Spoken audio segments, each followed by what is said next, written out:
Hi, I'm Howard Marks, and this is How to Think About Risk.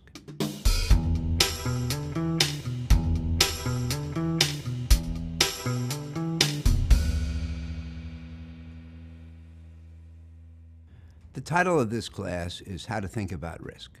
That's an important title. Not what to think, how to think. The first question is, what is risk? Risk, in my opinion, is the ultimate test of an investor's skill. The return alone doesn't tell you how good a job the manager did. The key question is, you see the return, you must ask, how much risk did the manager bear to get that return? Now let's look at this range of managers. What we posit is that the market is up 10% or down 10%. Now, let's look at some individual managers. The first one is up 10 when the market's up 10 and down 10 when the market's down 10. Accomplishes nothing. You might as well have invested in an index fund that emulates the performance of the market. No skill, no value added. Now let's look at the second one. Up 20 when the market goes up 10, down 20 when the market goes down 10. No skill, no value added, just a lot of aggressiveness. Well, what about this one? Up 5 when the market's up 10, down 5 when the market's down 10. Again, no selection ability, no discernment, no value added, just defensiveness. You don't need help in achieving that, and you sure shouldn't pay a lot for it. But what about the next one? He or she is up 15 when the market's up 10 and down 10 when the market's down 10. So in other words, market type losses on the downside, but superior gains on the upside. Value added, what I call asymmetry, does better in the good times than does poorly in the bad times. But what about this one? And I think this is the most interesting, and I think maybe it characterizes me, maybe it characterizes Oaktree to some extent. Up 10 when the market's up 10, down 5 when the market's down 10. So market type gains in the good times, I personally think that performing with the market when it does well is good enough. And that's almost all the time. Nobody should have to beat the market when it does well. But if you can do that and at the same time be ready to decline less when the market has its down spells, I think that's accomplishing something very important.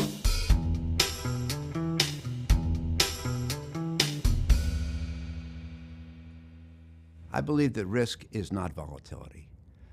The academics developing investment theory, largely at the University of Chicago in the early 60s, just a couple of years before I got there, adopted volatility as their measure of risk. I believe they did so largely because volatility is readily quantifiable and nothing else is. I think that volatility can be an indicator of the presence of risk, a symptom, if you will, but it's not risk itself. So if risk is not volatility, then what is it? And in my opinion, and in the real world sense, risk is the probability of loss. I think this is what most people mean when they say risk, and I think that this is what people demand compensation for if they're going to bear it. Nobody sitting around at Oaktree says, well, you know, we shouldn't make that investment because it might be volatile, or because it might be volatile, we should demand a higher return. No, they say that about the possibility of loss. We're not going to make that investment because the possibility of loss is too high, or because of the possibility of loss, we're going to demand a risk premium in terms of the return. This is risk, the possibility of loss. Now, another important question is risk quantifiable in advance? And I believe it is not. Like most things occurring in the future, risk cannot be anything except a matter of opinion. I was writing my first memo about risk in 2006. I wrote about my belief that risk is not quantifiable in advance. And then I hit the return key and went on to the next section and wrote something I had never thought about before. My belief that risk is unquantifiable even after the fact. And I think this is a fascinating topic. You buy something for $1, and a year later you sell it for $2. Was it risky? And the interesting thing is that you can't tell from the outcome. A profitable investment may or may not have been risky. Was it a safe investment that, in the case of my example, was sure to double? Or was it a risky investment where you got lucky in terms of the outcome? And as I say, you can't tell from the outcome. The bottom line is, to me, it's impossible to quantify risk in advance or even in hindsight.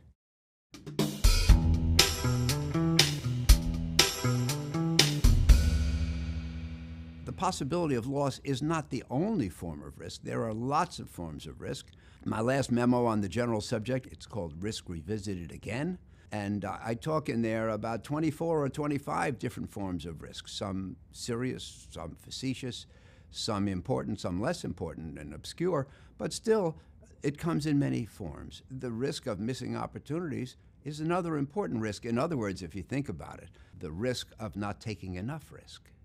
Another really important form of risk, I think one of the key risks in investing, is the chance of being forced out at the bottom. Which is a bigger mistake? Buying at the high and seeing a decline, or selling out at the low and missing out on the recovery? Clearly, it's the latter. If you buy at a high and you experience a decline, if you're able to hold throughout and not lose your nerve, the next high is usually higher than the last high. The fact that you experienced a downward fluctuation might have been uncomfortable for a little while, but by the time the new high is achieved, you're back to your cost and more.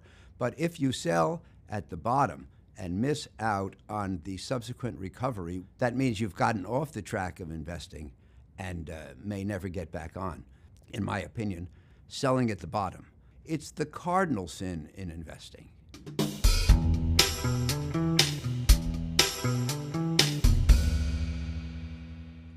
Now I want to get a little philosophical. One of my great heroes, Peter Bernstein, probably the best thinker in a philosophic sense and a real investment sage who sadly passed away around 2009, once said, essentially, risk says we don't know what's going to happen.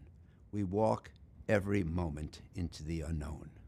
He said there's a range of outcomes, and we don't know where the actual outcome is going to fall within the range, and often we don't know what the range is. So in other words, we have ignorance to varying degrees about what the future holds. And it is from this ignorance that risk ensues. If we knew what was going to happen, by definition, there would be no risk.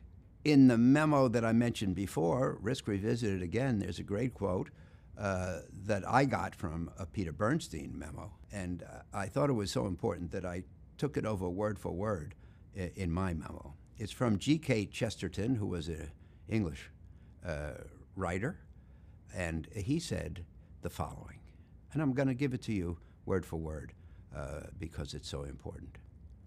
The real trouble with this world of ours is not that it is an unreasonable world, or even that it is a reasonable one. The commonest kind of trouble is that it is nearly reasonable, but not quite.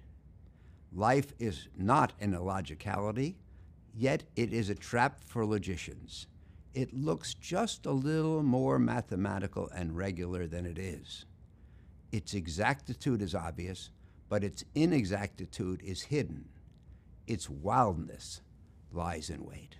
In other words, we know what's likely to happen. We know the other things that probably could happen instead. We have little appreciation for the things that are highly unlikely to happen, but could. And these are what we call in modern day terms the tail events. My friend Rick Kane once said that 96% of financial history has occurred within 2 standard deviations, but everything interesting has happened outside of 2 standard deviations. That's the wild part.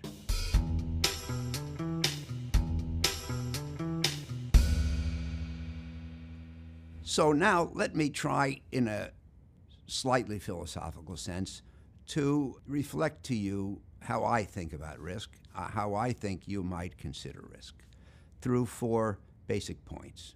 Number 1, there was a professor at the London Business School who said, risk means more things can happen than will happen. For most events that lie in the future, there are a number of things that could occur. We don't know which one it will be. That's where the risk comes in. More things can happen than will happen. Number two, as a result of that, the future should be viewed not as a fixed outcome that's destined to happen and capable of being predicted, but as a range of possibilities, and hopefully, because you have some insight into their respective likelihoods, as a probability distribution. The most likely, the less likely, the unlikely, but not impossible. Number three, it's important to accept that even when you know the probabilities, that doesn't mean you know what's going to happen. This is something that I think many people fail to grasp. I play a lot of backgammon, and a lot of my examples on risk and uncertainty come from the game of backgammon, which is played with a pair of dice. And when you roll your pair of dice, we know exactly in advance what the probabilities are. Each die has 6 sides. There are 36 possible combinations of the 6 sides. We know how many of them, for example, will add up to 7. And 7 is the most likely single outcome. 1, 6, 2, 5, 3, 4, 4, 3, 5, 2, 6, 1.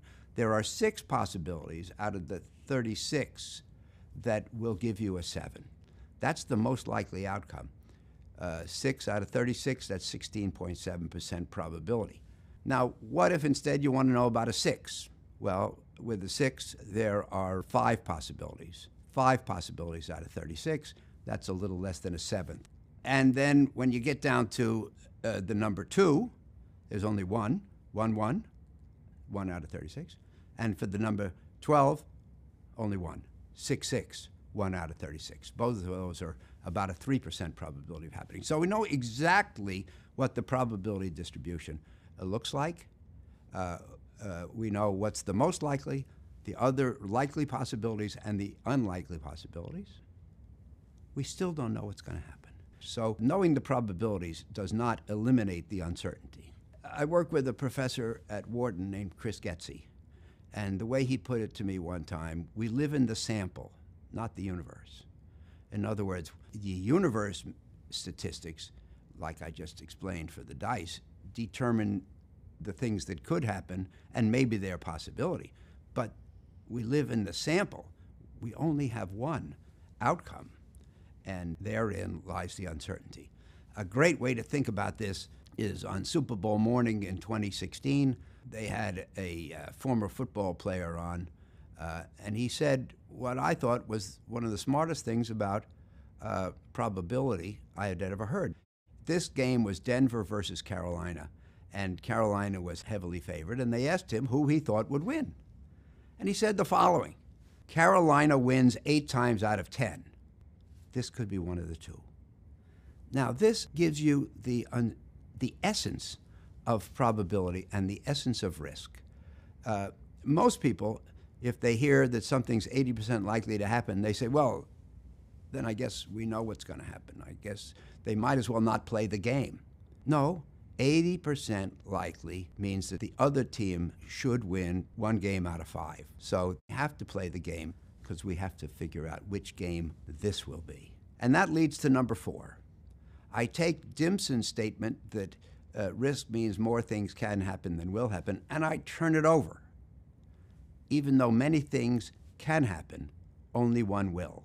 Thus, the expected value, the probability weighted average of the possible outcomes, which is the basis on which people make many decisions, it can be irrelevant. They take each outcome, they multiply it by the probability, they add them up, and they get the expected outcome. And many people will say, well, we're going to take the course of action that has the highest expected value. But sometimes the expected value isn't even among the possibilities. Now, this sounds highly counterintuitive, but think about this. Let's consider a course of action which has 4 possible outcomes: 2, 4, 6, and 8. And let's say that we conclude that each of those 4 is equally likely to happen. So what we do is we take each one, 2, 4, 6, 8, we multiply it by 25%, the possibility of it happening, and we add it together. And in this case, the expected value of 2, 4, 6, 8 is 5. but 5 can't happen. Remember, I said the outcomes can be 2, 4, 6, and 8.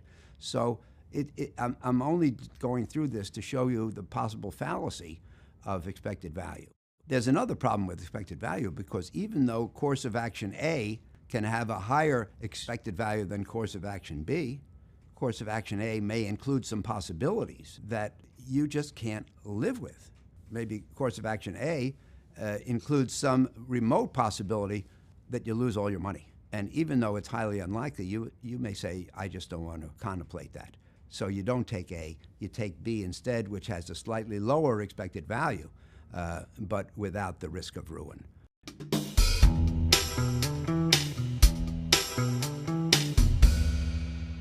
Now, moving on a little bit to talk about the character of risk, I think it's interesting to note that risk is counterintuitive. They did an experiment in the town of Drachten, Holland. They took away all the traffic lights, traffic signs, and road markings. What do you think happened to the level of accidents and fatalities? It went down. How could it possibly have gone down when all the road aids were gone? And the answer is people said, oh, there are no more traffic signs, traffic lights, or road markings. I'd better drive more carefully. On the other hand, Jill Fredson is an expert on avalanches, and she said that better gear is created every year, which makes it easier and more feasible to climb, and yet the risk, the number of fatalities and accidents in climbing doesn't go down. How can that be? Obviously, counterintuitive. People see that better gear is being invented, and they say, well, since we have better gear, we can do riskier things. And the level of accidents and fatalities is maintained even in spite of the arrival of better gear. So if you think about those two examples, you realize that the risk of an activity doesn't just lie in the activity in itself, but importantly, in how the participants approach it. The degree of risk present in a market or in an investment doesn't come just from the market or the investment, but how people participate in that investment. And if they conclude that the market has become safer, they may say that that frees them to do riskier things. And that's why I believe that risk is low when investors behave prudently and high when they don't. Just as risk is counterintuitive, I believe that risk is perverse. As I said, the riskiest thing in the world is the belief that there's no risk. A high level of risk consciousness, on the other hand, tends to mitigate risk. So when people say, well, that's really risky, if they take a cautious approach, then it becomes safe. As an asset declines in price, most people say, oh, it's risky, look how it's falling. But with the lower price, it actually becomes less risky. As an asset appreciates, most people say, that's a great asset, look how well it's doing. But the rising price makes it riskier. So again, perverse. And this perversity is one of the main things that render most people incapable of understanding risk. I think it's important to grasp a concept. Risk is hidden, and risk is deceptive.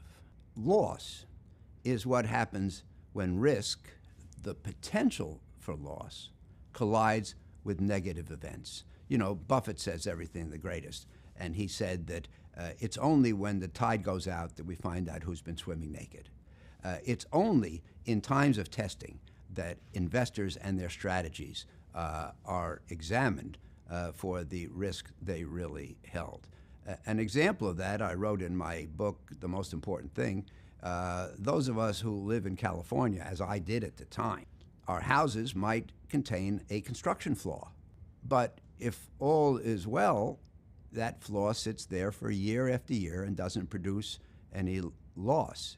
It's only when the earthquakes occur that the house is tested and the flaws are disclosed and the risk, the potential for loss, turns into actual loss. So similarly, an investment can be risky, but if it only exists in salutary environments, it may look like a winner for a long time, and it may look safe for a long time. The fact that an investment is susceptible to a risk that occurs extremely rarely what I call an improbable disaster, what Nassim Nicholas Taleb called the black swan in his excellent book. The infrequency of loss can make it appear that the investment is safer than it really is. And of course, that's an entirely risky conclusion. So the infrequency with which risk turns into loss can be deceptive and cause people to underrate the risk involved in an activity.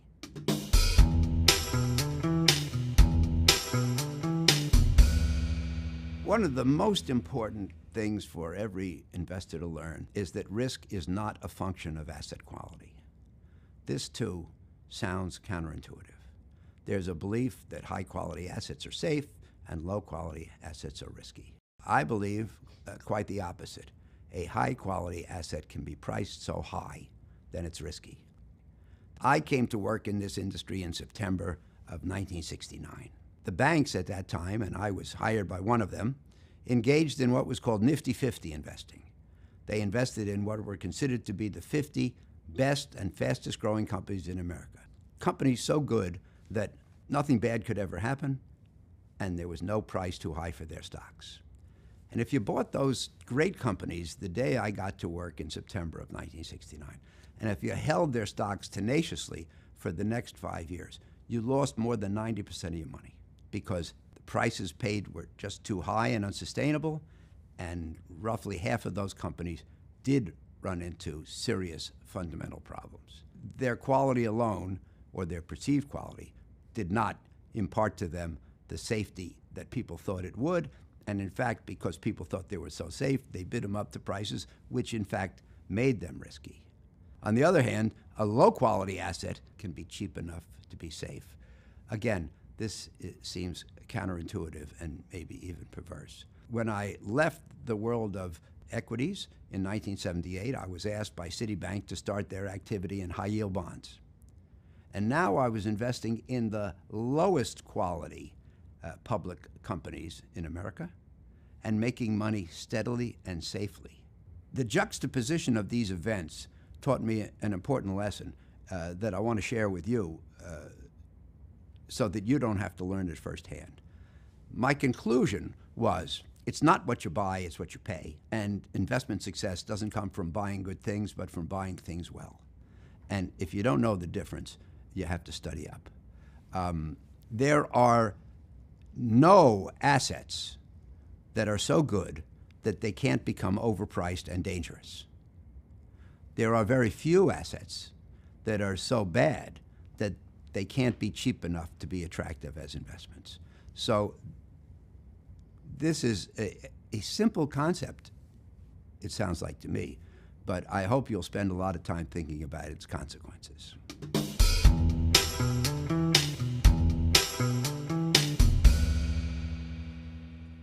Now let's talk for a while about the relationship between risk and return. This is one of the most important of all the topics.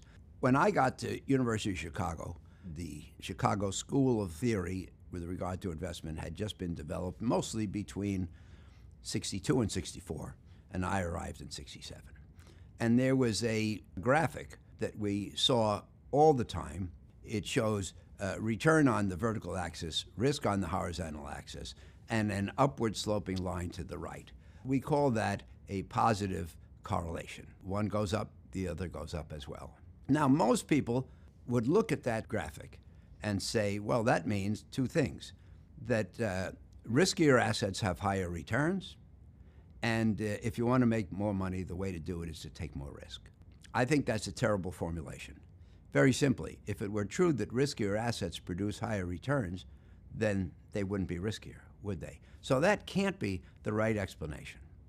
What the upward sloping line, the positive correlation, means is that investments that are perceived as being risky have to be perceived as offering higher returns to induce people to make those investments. That makes perfect sense. The only thing is they don't have to deliver. And it's from the possibility that the projected returns will not be delivered that the risk ensues. When you look at the old graph, the linearity of the relationship between risk and return implies a dependable relationship. And I've always felt that that was misleading. I was never happy when I got out into the real world and had to live with the consequences. And so I developed my own version of that chart. I took some little bell-shaped probability distributions and I turned them on their side and I superimposed them on the same line. It's the same underlying line, just now with some embellishment. With the old graph, as you moved from left to right, the risk increased and the return increased. But with this new graph, as you move from left to right, the expected return increases just as it did in the old one. But at the same time, the range of possibilities becomes wider and the worst outcomes become worse. That's risk. This is the way to think about the risk-return relationship.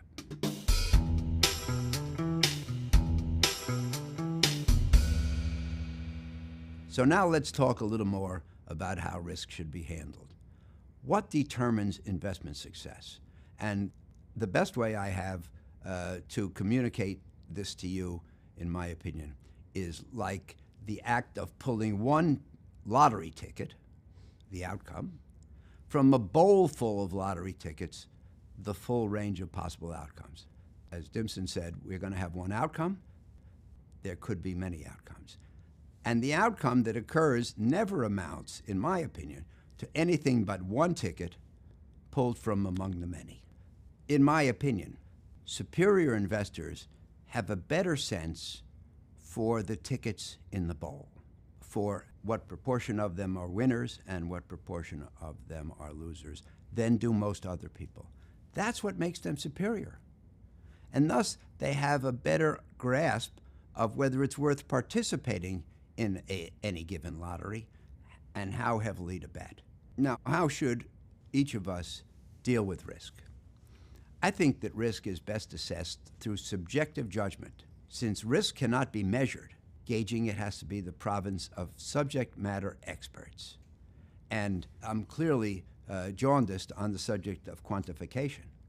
I believe imprecise, qualitative, expert opinion about the probability of loss is far more useful than precise but largely irrelevant numbers concerning past and projected volatility. So, what is the essence of risk management? Peter Bernstein, again, my hero. He said, because of the existence of risk, things are going to be different from what we expect from time to time.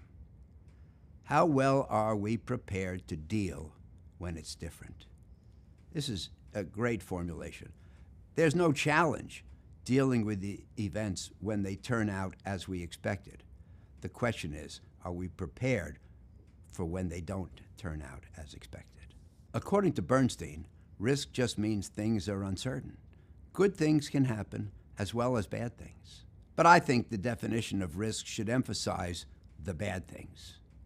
And thus I would say risk is the possibility that from the range of uncertain outcomes, an unfavorable one will be the one that materializes. It can consist of suffering a permanent loss of capital when bad things happen. It can also consist of missing out on gains when good things happen. These things have to be balanced. Let's say you think that if you buy something today, there's a 1/3 chance it'll be down in 6 or 12 months. What will you do about that risk? Many people will say, well, I just wouldn't buy it. But what do you do about the other 2/3, the chance that it'll be up in 6 to 12 months? How do you balance the two risks? And, you know, in the real world, we can't make decisions in one dimension.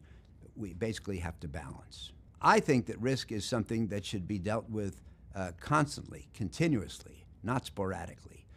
That's why I bridle when I hear this formulation. Is this a risk-on market or a risk-off market? Remember, risk produces loss when bad things happen, and that's when we need risk control. But I believe we never know when bad things will happen, and thus when risk control will be needed. I think the right model for thinking about whether we need risk control isn't American football, it's soccer. In American football, the team with the ball has the offense on the field. They have 4 tries to go 10 yards. If they go 10 yards, they get 4 more tries to go 10 more yards, and if they can keep doing it, they eventually score. But if the team doesn't go 10 yards in 4 tries, the referee blows the whistle. the ball goes over to the other team, and they try to go 10 yards in 4 tries in the opposite direction. So we have 2 teams switching between offense and defense, changing personnel when there are stoppages. That has nothing to do with the real world. The right model, as I say, is what the rest of the world calls football. The same 11 people mostly play the whole game. Nobody tells you when to be on offense or defense, and there are very few stoppages in which to adjust tactics and personnel. That's the real world. In investing, one of the key decisions is when to be on offense, when to be on defense, how much to allocate to each of those. But nobody tells you when to do it, and nobody stops the game to give you time. I think the best model for investing and risk management is automobile insurance. We all drive, we all have cars, we all have insurance on our cars, but I don't think any of us get to the end of a year and say, I wish I hadn't had insurance because I didn't have an accident. We like having insurance for the safety it gives us, regardless of whether or not we have an accident in a particular year. I think about the intelligent bearing of risk for profit.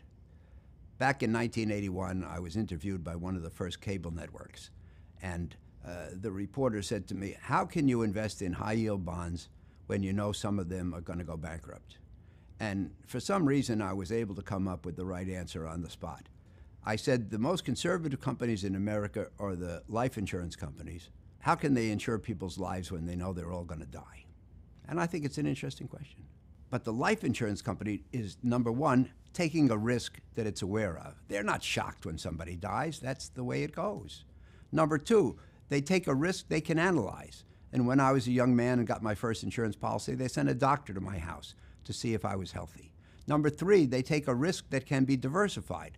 So no life insurance companies insure just smokers or just people who live on the San Andreas Fault or just skydivers, just young people or just old people. They have a mix, a diversified portfolio, and they take a risk that they're well paid to bear. They figure out the probability of what they're going to have to pay you based on actuarial assumptions. They allow some windage for the uncertainty, and then they charge you a premium. We do the same. We take credit risk that we're aware of. We analyze it. We take a risk that we can diversify. We have large numbers of holdings in every portfolio which respond to different factors, and it's a risk we're well paid to bear. We get what's called a risk premium or a yield premium to take the risk of default. So the bottom line is that I believe risk is kept under control in superior portfolios. That's one of the things that superior investors do. Highly skilled investors assemble portfolios that will produce good returns if things go as expected and resist declines if they don't. This asymmetry is, in my opinion, the critical element, the cornerstone of superior investing. Assembling a portfolio that incorporates risk control along with the potential for gains is a great accomplishment, but it's often a hidden accomplishment because risk only turns into loss occasionally when the tide goes out. But the prudent investor, and hopefully his or her clients, knows that risk is being controlled even at times when it doesn't come to the surface. So I think that risk is something to be managed and controlled, but not avoided. Risk control is indispensable. Risk avoidance is not an appropriate goal in investing. Will Rogers said, you've got to go out on a limb sometimes because that's where the fruit is. I think, and my experience tells me from watching others, that risk avoidance equates to return avoidance. Intelligent bearing of risk should be able to enable us to make good returns with the risk under control.